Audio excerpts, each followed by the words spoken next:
Ready. Hello hello friends, DP science study में स्वागत है। आज हम लोग केमिस्ट्री का जो कि ऑब्जेक्टिव क्वेश्चन पढ़ेंगे, जो कि बिहार बोर्ड में जो सब पूछेगा, ठीक है ना। वे भी एक क्वेश्चन जो है पीएच मान के बारे में, ठीक है ना। पीएच के मान और सूत्र कुछ पूछेंगे, रासायनिक सूत्र कुछ बताएंगे, ठीक है ना। तो इस चैनल में बने रहिएगा। अच्छा लगे तो कमेंट, सब्सक्राइब और अपने दोस्तों के पास शेयर कीजिएगा, ठीक है। चलिए, क्वेश्चन है जैसे मानते हैं देता है, ऑब्जेक्टिव है, मॉड्यूल सेट है, ठीक है ना। क्वेश्चन दिया हुआ है विरंजक चूर्ण, ठीक है ना। क्वेश्चन हो गया विरंजक विरंजक, ठीक है ना। विरंजक चूर्ण, ठीक है ना, का रासायनिक सूत्र क्या होता है। विरंजक चूर्ण का रासायनिक सूत्र, रासायनिक जिसे मानते हैं कि कोई भी सूत्र पूछे, किसी भी का सूत्र पूछेगा, ठीक है ना। किसी का भी सूत्र पूछेगा, ठीक है ना। रासायनिक, ठीक है ना। रासायनिक रासायनिक सॉरी रासायनिक, ठीक है ना। सूत्र क्या होता है, ठीक है। सूत्र क्या होगा, ओके, क्या होगा, ओके। तो इसका क्या होता है, ठीक है। विरंजक चूर्ण पूछे, ठीक है। सबसे पहले आपको जानना है बेकिंग पाउडर का, विरंजक चूर्ण का, ठीक है ना।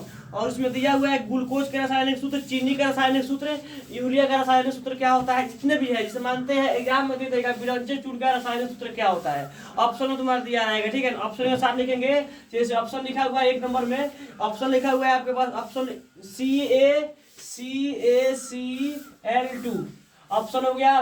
दूसरा ऑप्शन में दिया हुआ है, ठीक है ना। दूसरा ऑप्शन में लिखा हुआ है CaO। तीसरा ऑप्शन में दिया हुआ है, ठीक है। तीसरा ऑप्शन में दिया हुआ है आपको COCl2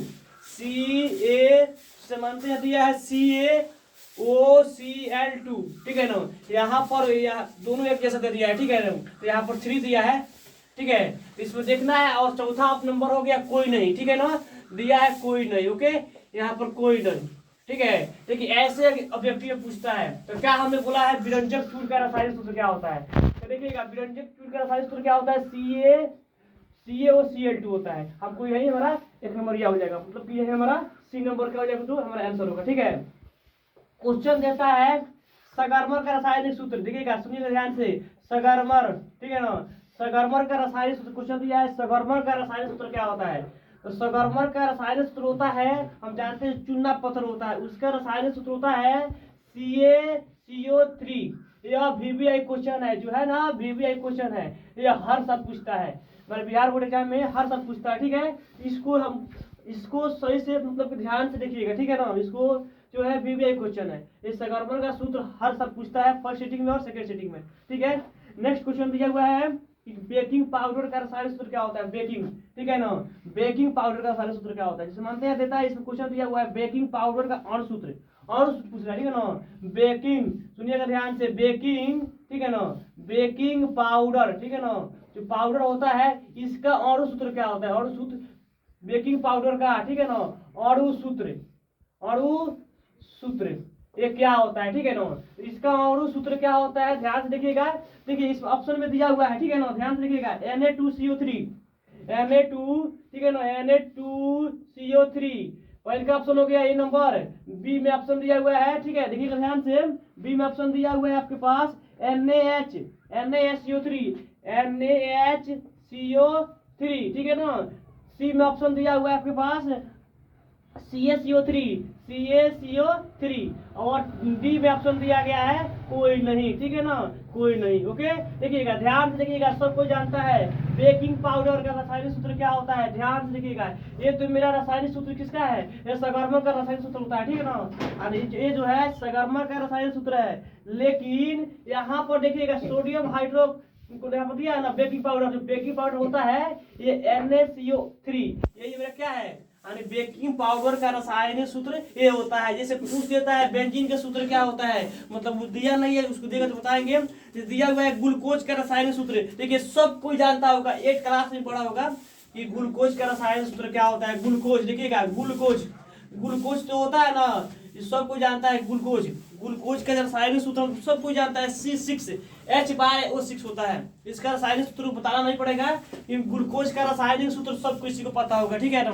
C6H12O6 होता है, ये सब किसी के बारे में, ये सब किसी को याद होगा, ठीक है। नेक्स्ट क्वेश्चन दिया गया कि चीनी का रासायनिक सूत्र क्या है, सुनिए ध्यान से। चीनी वाला जो होता है ना, चीनी शुगर, ठीक है ना, चीनी का रासायनिक मतलब चीनी का अणु सूत्र, चीनी का अणु सूत्र क्या होता है, ठीक है ना, अणु सूत्र, ठीक है। चीनी का अणु सूत्र क्या होता है, ध्यान से देखिएगा। ये जो होता है ये बीबीआई क्वेश्चन है, पूछता है। इसमें दे देगा C12H22, C12H22 और O11 होता है, ठीक है ना। जितने भी है यहाँ पर लोग रहे हैं ना, जितने भी तत्व लोग रहे हैं, मतलब कि चीनी का और सूत्र इतना होता है C12H22H, ठीक है। O11 होता है, O11 होता है, ठीक है। हमको इसको याद करना पड़ेगा और सही से देखना पड़ेगा, ठीक है। नेक्स्ट क्वेश्चन दे देगा, चौथा नंबर क्वेश्चन दिया हुआ है, ठीक है, कि सगर्मर का रासायनिक सूत्र क्या होता है, पता है ना। सगर्मर का रासायनिक सूत्र क्या होता है, CaCO3 होता है। यह बीबीआई क्वेश्चन है, सुनिएगा ध्यान से। नेक्स्ट क्वेश्चन दिया गया है, सोडियम कार्बोनेट का अणु सूत्र क्या होता है। सोडियम कार्बोनेट खुद लिखा है सोडियम, तो Na लिख दो। सोडियम कार्बोनेट क्या लिखा है, Na लिख दो, उसके बाद 2 लिख दो। और CO क्या लिखना है, सोडियम कार्बोनेट। कितना ध्यान से लिखा है, यहाँ क्वेश्चन दिया हुआ है, यहाँ पर दिया गया Na2 यानी हो गया सोडियम। क्या बोल रहा है कि सोडियम, मतलब कि क्वेश्चन क्या बोले हमने, क्वेश्चन बोला है हमने सोडियम कार्बोनेट Na2CO3। ये क्या है, सोडियम कार्बोनेट का मतलब कि अणु सूत्र है सोडियम, ठीक है ना। सोडियम कार्बोनेट, ठीक है ना, कार्बोनेट का सूत्र है, ठीक है ना। सोडियम कार्बोनेट का सूत्र ये होता है Na2CO3, ठीक है। क्वेश्चन दे देता है, अगर मानते हैं, अगर दे देता है, ठीक है, अगर क्वेश्चन दे देता है अम्लीय, ठीक है ना, अम्लीय विलयन का पीएच मान कितना होता है, यानी पीएच मान कितना होता है, अम्लीय विलयन का पीएच मान, जो खट्टा होता है, जो स्वाद में क्या हो, खट्टा हो, ठीक है ना। देखिए अम्ल वाला बताया है, थोड़ा अम्ल में ध्यान दीजिएगा, ठीक है ना। पीएच मान, ठीक है, सबसे पहले देखना है अम्लीय पीएच मान का मतलब अम्लीय घोल का पीएच मान कितना होता है, 7 होता है, यानी 7 से कम होता है, ठीक है ना। दिया है अम्लीय विलयन का पीएच मान होता है, ऑप्शन में दिया हुआ है 7, 7 से कम, 7 से अधिक, इनमें से कोई नहीं, तो क्या होगा, यानी 7 से क्या होगा, कम होगा। अम्लीय विलयन का मतलब कि पीएच मान जो होता है ना 7 से कम होता है, और जो क्षारीय होता है 7 से ऊपर होता है, ठीक है ना। यानी जैसे क्वेश्चन दिया हुआ है जल का पीएच मान कितना होता है, सुनिएगा ध्यान से, ऑब्जेक्टिव है, जल का पीएच मान कितना होता है। तो हम जानते हैं जल, देखिएगा इसको हम बता रहे हैं, थ्योरी बता रहे हैं, एक नंबर, मतलब कैसे इसको याद रखेंगे, मतलब कि इसको हम मतलब कि ऐसा बता रहे हैं ट्रिक, इसको याद रखिएगा। जल का पीएच मान, देखिए जल ही जीवन होता है, जल ही जीवन है। जल को अगर हम लोग एक सप्ताह में 7 दिन जल नहीं पिए तो हम लोग मर जाएंगे, इसलिए इसका नाम क्या रखा गया, 7 रखा गया, इसका जल का पीएच मान 7 रखा गया, ठीक है ना।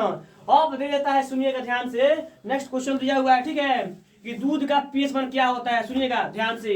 दूध का पीएच मान यहाँ पर दिया हुआ है, दूध का पीएच मान ये कितना होता है, ठीक है ना।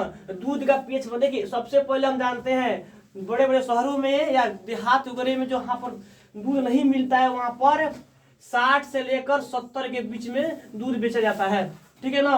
तो यहाँ पर क्या दिया गया है, दूध का पीएच मान क्या है, मतलब कि मान ले रहा है 60, बोले 60 से 70 के बीच में, तो क्या है इसका पीएच मान कितना, 6.4। तो इसको 2 हटा देंगे तो 64 रुपया, इसको इस मतलब कि इसी आधार पर इसको याद करेंगे, क्या है 64 रुपया, करेंगे 6.4 लिख देंगे 64, और बीच में क्या करेंगे, हम डालेंगे एक पॉइंट डाल लेंगे, निकल जाएगा 6.4 जाएगा दूध का पीएच मान, सब ट्रिक है, ठीक है ना। नेक्स्ट क्वेश्चन दिया हुआ है, सिरका का पीएच मान कितना होगा, सिरका, तो सिरका जो होता है ना, सिरका सब कोई देखा होगा, ठीक है ना। सिरके का पीएच मान 3 होता है, यहाँ 3 नहीं होता है सिरका, देखिए उसको मतलब सिरका होता है ना, उसका 3 कुंडली होता है, 3 इसलिए इसका रखा गया, ठीक है ना। क्वेश्चन दिया गया है रक्त, देखिएगा मानव रक्त का क्वेश्चन दिया गया है कि मानव रक्त का पीएच मान कितना होता है, सुनिएगा ध्यान से। मानव रक्त मतलब कि शरीर, ठीक है ना, उसमें होता है ना, देखिए सबसे आसान इसको याद करना पड़ेगा। मनुष्य के शरीर में जितने भी यति होते हैं ना, बैठो, जितने भी यति होते हैं, क्या बोलता है, जल होते हैं, सब मर क्या है, मतलब जल ही जीवन है। शरीर के अंदर जितने जल होते हैं 65% जल होते हैं, ठीक है ना। इसी को हमने बनाया गया, क्या चीज, ब्लड के रूप में बनाया गया। तो 7 हो गया हमारा क्या जी, ब्लड का मान, यानी जल का पीएच मान 7 हो गया। इसको क्या किया गया, इसमें पॉइंट लगाकर 4 रख दिया गया, तो ये हो गया मेरा क्या चीज, मानव रक्त का पीएच मान 7.4 हो गया, ठीक है। नेक्स्ट क्वेश्चन दिया गया है, अम्लीय घोल का पीएच मान बताया है ना, 7 होता है जी, तो 7 लिखा दिया है। अब होता है सोडियम क्लोराइड का पीएच मान, सोडियम क्लोराइड NaCl, इसका पीएच मान कितना होता है, सोडियम क्लोराइड का पीएच मान कितना होता है, ऑप्शन दे रहे हैं हम, ठीक है ना। अम्लीय घोल का पीएच मान मतलब दिया गया, तो बता दिए हैं Na सोडियम कर दिया, सोडियम क्लोराइड का पीएच मान 7, 7 से कम, 7 से अधिक 13, ठीक है ना। तो क्या कहेंगे 7 होता है, क्या होता है जी, सोडियम क्लोराइड का पीएच मान क्या होता है 7 होता है। ओके, नेक्स्ट क्वेश्चन दे रहा है हमारा, नेक्स्ट क्वेश्चन दिया हुआ है कि ठीक है, नींबू संतरा में कौन सा अम्ल पाया जाता है, तो साइट्रिक अम्ल, कौन सा अम्ल पाया जाता है, जितने भी खट्टे पदार्थ होते हैं उसमें साइट्रिक अम्ल पाया जाता है। ठीक है, नेक्स्ट क्वेश्चन दिया हुआ है, ध्यान से देखिएगा,